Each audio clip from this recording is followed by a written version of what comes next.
नमस्कार साथियों, आप सभी का हार्दिक स्वागत है हमारे चैनल RM39 क्लासेज यूट्यूब में। तो साथियों, इस वक्त की बड़ी अपडेट है कि जो नर्सिंग ऑफिसर भर्ती है गैर अनुसूचित क्षेत्र की जो सीधी भर्ती थी 2023 नर्सिंग ऑफिसर सीधी भर्ती, तो उसकी अंतिम वरीयता सूची है वो जारी कर दी गई है। फाइनल रिजल्ट उसका जारी कर दिया गया है। तो देखिए, राज्य स्वास्थ्य एवं परिवार कल्याण संस्थान जयपुर द्वारा ये रिजल्ट जारी किया गया है। तो आपको हम इसके बारे में बताएंगे और इसमें कट ऑफ कितनी रही है उसकी भी हम बात करेंगे। तो आप इस चैनल पर बने रहें। तो साथ ही देखिए, इसकी जो विज्ञप्ति है वो 5/5/2023 को जारी की गई थी और ये राज्य स्वास्थ्य एवं परिवार कल्याण संस्थान द्वारा जो भर्ती निकाली गई थी नर्सिंग ऑफिसर, जिसमें कुल 8,700 पदों पर भर्ती के लिए, जो इसमें 7/10/2023 को अंतरिम सूची ऑनलाइन पोर्टल के माध्यम से जारी की गई थी।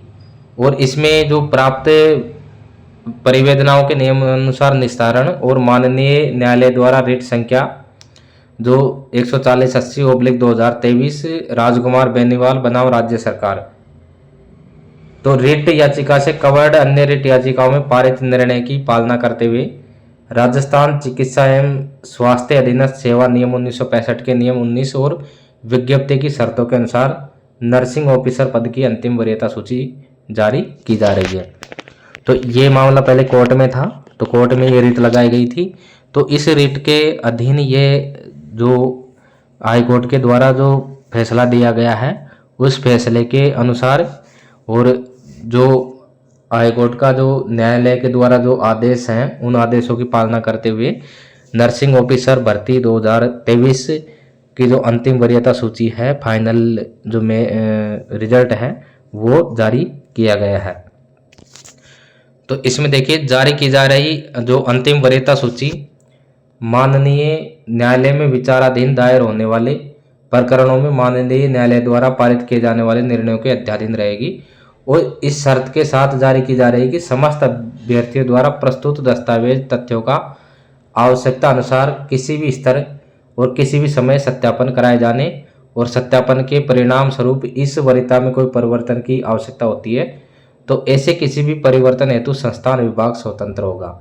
तो इसमें देखिए, स्पष्ट किया गया है कि वरीयता सूची जो इसकी में जारी की जा रही है अंतिम वरीयता सूची, वो न्यायालय में विचाराधीन या दायर होने वाले प्रकरणों में जो न्यायालय द्वारा पारित किए जाने वाले निर्णयों के अधीन रहेगी। यानी इसमें जो हाईकोर्ट का निर्णय है वो सर्वोच्च रहेगा, जैसा न्यायालय का फैसला आएगा उसके अधीन ये भर्ती रहेगी।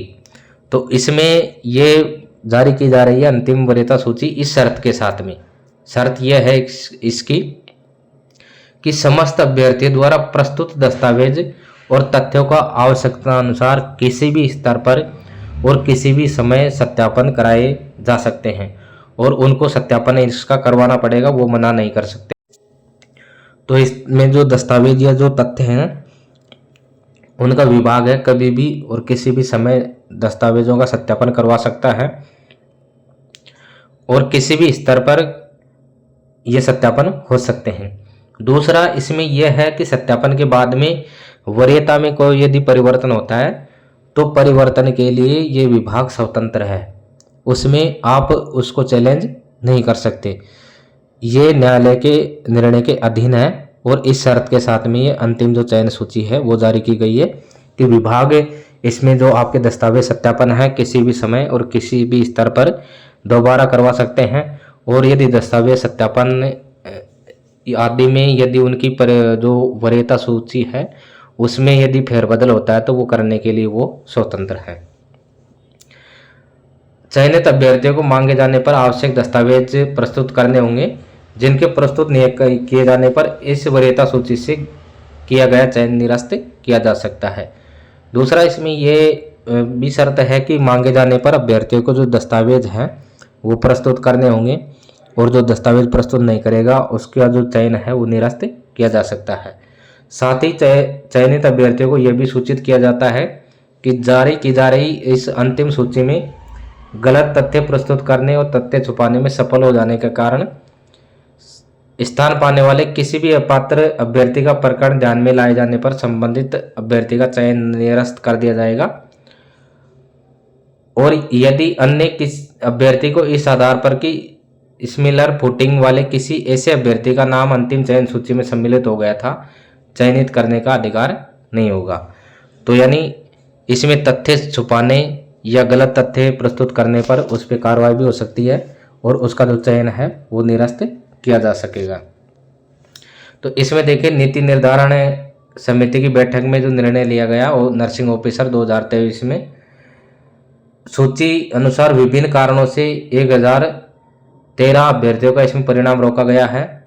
43 पद माननीय न्यायालय की पालना में रिक्त रखे गए हैं और शहरिया वर्ग में 37 पद का इसमें बैकलॉग है। तो इसमें 1013 अभ्यर्थियों का तो विभिन्न कारणों से इसमें परिणाम रोका गया है, उनका परिणाम बाद में आएगा।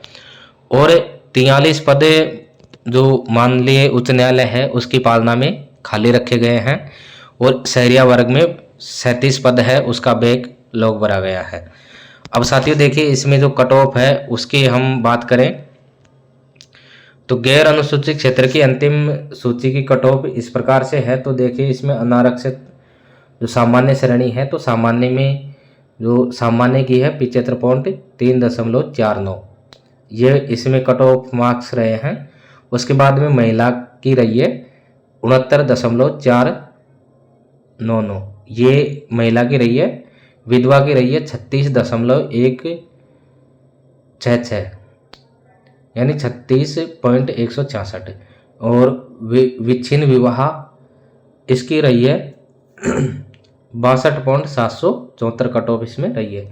उसके बाद में ओबीसी कैटेगरी तो ओबीसी वर्ग में देखिए 69.509 कट ऑफ रही है और महिला की रही है 66.922 कट ऑफ इसमें ओबीसी में रही है। और ओबीसी जो डिवोर्स कैटेगरी है महिला की उसमें 43.066 कट ऑफ इसमें रही है। उसके बाद में इसके अंदर अनुसूचित जाति यानी एससी तो एससी सामान्य की रही है 65.433 कट ऑफ और महिला की रही है 64.237 और जो विच्छिन्न विवाह है यानी डिवोर्स महिला वो 38.283 कट ऑफ इसमें रही है। उसके बाद में अनुसूचित जनजाति यानी एसटी वर्ग तो एसटी की रही है 63.237 और महिला की रही है 62.483 और डिवोर्स की रही है 36.967 कट ऑफ इसमें रही है। उसके बाद में देखिए अति पिछड़ा वर्ग तो अति पिछड़ा वर्ग की रही है 64.571 और महिला की रही है अति पिछड़ा वर्ग में 61.272 और इसमें हम जो महिला है विवाह विच्छिन्न डिवोर्स महिला उसकी रही है 39.437। उसके बाद में ईडब्ल्यूएस तो ईडब्ल्यूएस की रही है 71.838 और ईडब्ल्यूएस महिला की रही है 60.855 और ईडब्ल्यूएस जो डिवोर्स महिला है उसकी कैटेगरी 41.432 कट ऑफ रही है। बाकी सब में जो विधवा कैटेगरी की है सामान्य के अलावा किसी में नहीं है इसमें। और शहरिया जो जनजाति है शहरिया कैटेगरी में देखिए इसकी कट ऑफ रही है सामान्य की 40.662 और महिला इसमें नॉट अवेलेबल है और विधवा और विवाह विच्छिन्न कैटेगरी इसमें नहीं है। तो शहरिया की 40.662 कट ऑफ इसमें रही है। तो देखिए जो कट ऑफ है वो हम देख लेते हैं कि जो सामान्य श्रेणी है 75 और ईडब्ल्यूएस की 71 उसके बाद में कम होती गई है। ओबीसी की 69 है फिर और अनुसूचित जाति की 65 अनुसूचित जनजाति की 63 अति पिछड़ा वर्ग की 64 और शहरिया की 40। इस प्रकार की ये कट ऑफ यानी कॉमन औसतन हम लगा के चले तो इतनी रही है। इसमें देखिए आगे दिया गया है कि चयनित अभ्यर्थियों के जो पदस्थापन आदेश है विभाग द्वारा प्रत्यक्ष से जारी किए जाएंगे। अंतिम वरीयता सूची में चयनित हो जाने से किसी अभ्यर्थी को पदस्थापन कार्य ग्रहण का अधिकार प्राप्त नहीं होगा और इस संबंध में माननीय न्यायालय और विभागीय दिशा निर्देश और नियमों के अनुसार ही कार्रवाई संपादित की जानी होगी। तो ये केवल आपकी चयन सूची है, ये पदस्थापन आदेश इसके अलग से जारी किए जाएंगे।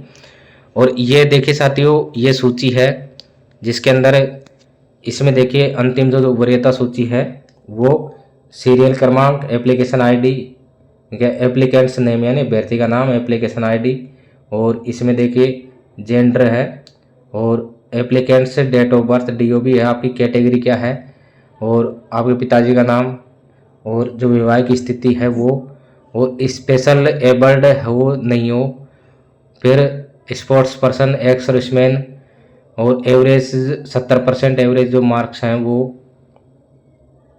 बोनस अंक हैं, और टोटल कितने अंक आ रहे हैं, और सिलेक्ट अगेंस्ट किसके अगेंस्ट आप सेलेक्ट हुई, ये सारी चीज़ें इसके अंदर दे रखी है। तो आप इसको विभाग की वेबसाइट के से डाउनलोड कर सकते हैं, और साथ ही हमारे जो टेलीग्राम चैनल है RM39 क्लासेज यूट्यूब चैनल, वहाँ से आप इसको डाउनलोड कर सकते हैं।